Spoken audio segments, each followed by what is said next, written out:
నమస్కారం. మనం పంచతంత్రంలో రకరకాల కథలు చెప్పుకుంటున్నాం. కొన్ని పాతకాలపు కథలైనా కూడా ఈ కాలానికి కనెక్ట్ అయ్యే కథలు చాలా చెప్పబడ్డాయి పంచతంత్రంలో.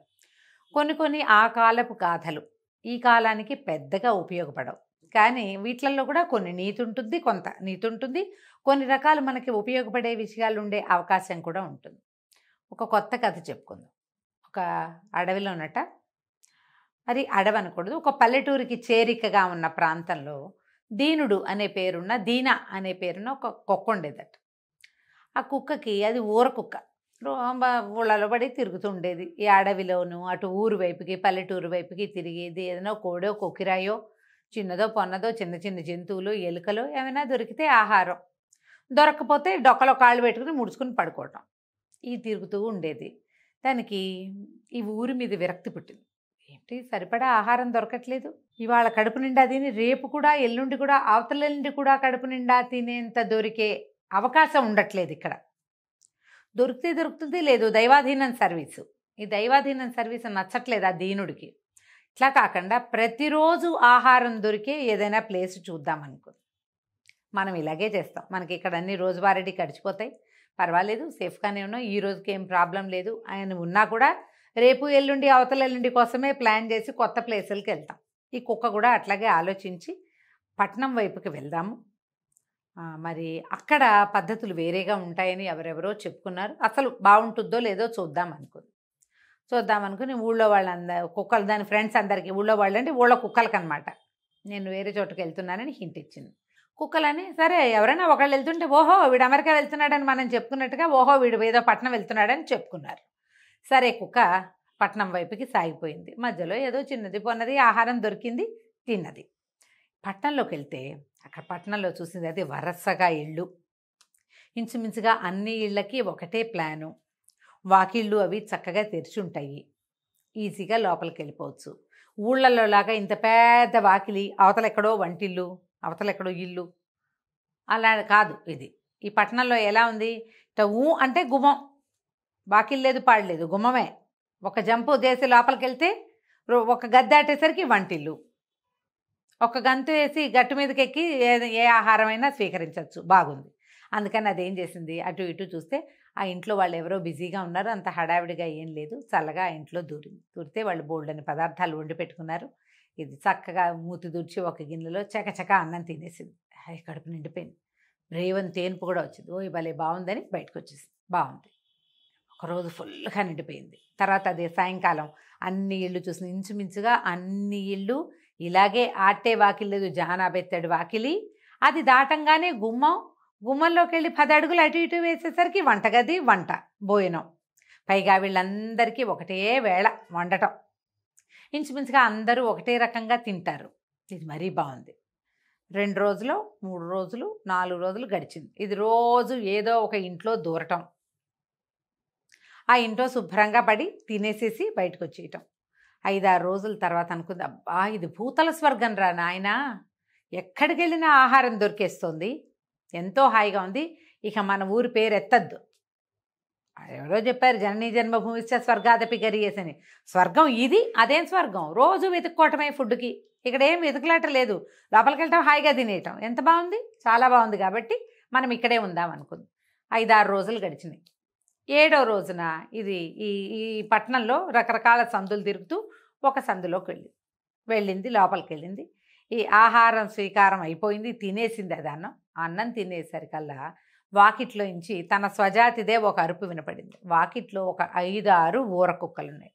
అవి ఈ లోపలికి వెళ్ళిన కుక్కను చూడంగానే ఇది ఎక్కడి నుంచో వచ్చిందని పెద్దగా అరవటం మొదలుపెట్టినాయి. కొత్త కుక్కను చూస్తే కుక్కలు అరుస్తాయి, మీరు గమనించండి. మనం ఒక పెట్టని రోడ్డు మీదకి తీసుకెళ్ళామంటే ఆ రోడ్డు మీద కుక్కలన్నీ అరిచొచ్చి పోట్లాడతాయి. అంటే దీన్ని ఎందుకు తెచ్చావురా దేవుడా, మాకే ప్లేస్ వాళ్ళకి చస్తుంటాయి, అదనమాట వాటి ఊహ. ఈ గట్టిగా అరిచినాయి. అరిచేసరికల్లా ఇది కంగారు పడింది. ఊరి బాబు అరవకండి రా, ఎవరైనా వస్తారా అని ఇది బతిమలాడినా సరే వాళ్ళు అవి వినలేదు. వీటి తాలూకు స్వజాతి వాళ్ళు అనమాట, కుక్కలు వినలేదు. అన్నీ అరిచినాయి, పొలోమని అరిచేసరికల్లా ఇన్ని కుక్కలు అరుస్తుంటే ఆ ఇంట్లో ఆవిడ ఏదో గదిలో కూర్చుని ఏమిటో కుట్టుకుంటున్నది, చటుక్కుని బయటకు వచ్చింది. ఎందుకు ఇన్ని కుక్కలు అరుస్తున్నాయి, తీరా చూస్తే ఏముంది, అన్నం కుండలో మూత పెట్టి అన్నం తినేసిన కుక్క తమ వాకిట్లో నుంచి దాని మూతంతా అన్నం కనపడుతోంది. అది వదిలేసిన అన్నం అంతా ఇల్లంతా జిమ్మినట్టు కనపడుతోంది. కనపడంగానే ఆవిడ ఏం చేసింది, మూల నుంచి పచ్చడి బండి ఉంది వాళ్ళ ఇంట్లో, ఇంటది రోకలి బండి అంటారు చూడండి, ఇంత మాత్రం అది తీసి విసిరేసరిగా దీన్ని డొక్కల్లో తగిలింది. కుయ్యో మొర్రో అని వీళ్ళ ఇంటి అరుగు మీద నుంచి వీధిలో పడింది ఆ దెబ్బకి. ఎంత బెంగొచ్చేసిందో, చుట్టూతా ఉన్న కుక్కలన్నీ అరిచరిచి పోటాడినాయి. మాకే తిండి తాలకు తెస్తుంటే నువ్వెవడి వచ్చావురా, మీ ఊళ్ళోనే ఉండకుండా అని చెడామడా అరిచినాయి అన్ని.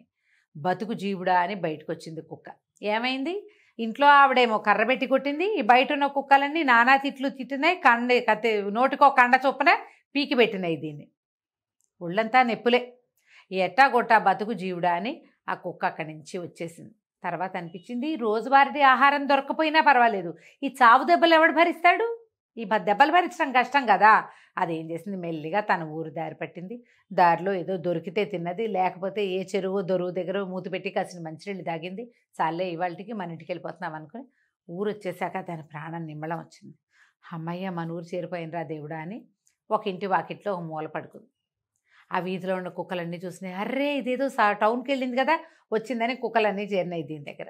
అందరు అడిగారు, ఏంట్రా బాబు వచ్చేసావు, ఆ ఊరు బాగుందా అంటే, ఓ బ్రహ్మాండంగా ఉంది, ఎంత బాగుందో, పెద్ద పెద్ద ఇళ్ళు, బ్రహ్మాండమైన వాకిళ్ళు, తలుపులు ఎప్పుడు తెరిచే ఉంటాయి. ఆ ఇళ్లల్లో ఆడవాళ్ళు ఎంత బాగా వండుకుంటారో, ఎంతో బాగా వండుతారు.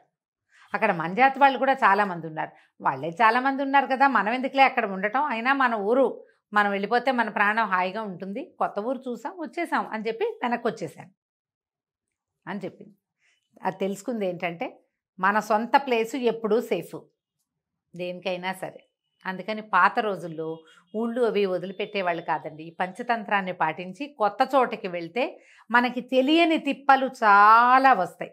దీనికి ఒక ఇంగ్లీష్ సామెత చెప్తారు చూడండి, తెలియని దేవుడి కంటే తెలిసిన దయ్యం మేలని. ఈ మన ఊర్లో ఏముందో ఏం లేదు, ఏమవుతుందో ఏమవదో, ఏం జరగడానికి అవకాశం ఉందో క్లియర్గా తెలుస్తుంది. కానీ పై ఊళ్ళల్లో ఏం జరుగుతుంది అనేది మనకు అసలు తెలియదు. ఎలాంటి రిస్కులు, ఎలాంటి ఇబ్బందులు రావచ్చో తెలియదు. కాకపోతే ఈ కాలంలో మనం ఈ ఆలోచన చేసామనుకోండి, మన వాళ్ళందరూ ఫారిన్ కంట్రీస్లో సెటిల్ అవ్వగలుగుతారండి. మనమే మన పల్లెటూళ్ళ నుంచి సిటీలకు మైగ్రేట్ అవ్వగలుగుతామా? అవలేం.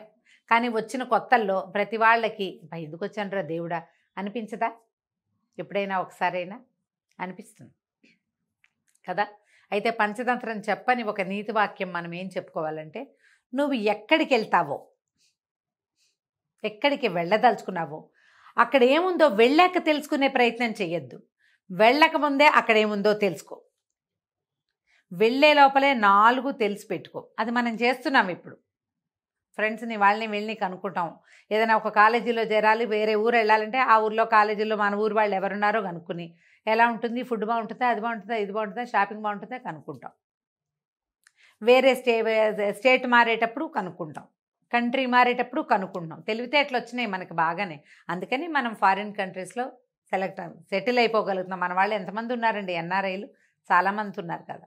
అలాగే ఎప్పుడైనా సరే కొత్త ప్లేస్కి వెళ్ళే ముందు దాని గురించి ముందే తెలుసుకోండి. ఇక్కడ ఏ సమస్య రావచ్చో, ఏ సుఖం ఉందో మనకు తెలుసు ఉంటుందని, కానీ సమస్యలు ఏమున్నాయి అనేది మాత్రం ముందే కనుక్కోవాలని పంచతంత్రం చెప్తుంది. కథ కంచికి మనం ఇంటికి.